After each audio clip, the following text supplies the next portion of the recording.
IG Sindh Javed Alam ओढू ने इंकशाफ किया है कि पुलिस ने मीर रजा का पूरा केस ट्रेस कर लिया। कराची पुलिस मीर रजा केस में आन करीब तमाम हकाइक सामने लाएगी।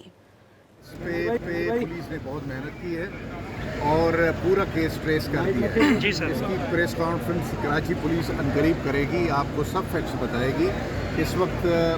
और इसमें अभी तक जो मैंने देखा है पुलिस की तरफ से कोई लापरवाही नहीं है। उन्होंने बड़ी एफर्ट की है, मेहनत की है और इंशाल्लाह आपको पूरी जो केस की आउटकम है वो कुछ दिनों में समझ। आईजी सिंध जावेद आलम ओढू ने इंकशाफ किया है कि पुलिस ने मीर रजा का पूरा केस ट्रेस कर लिया। कराची पुलिस मीर रजा केस में आन करीब तमाम हकाइक सामने लाएगी।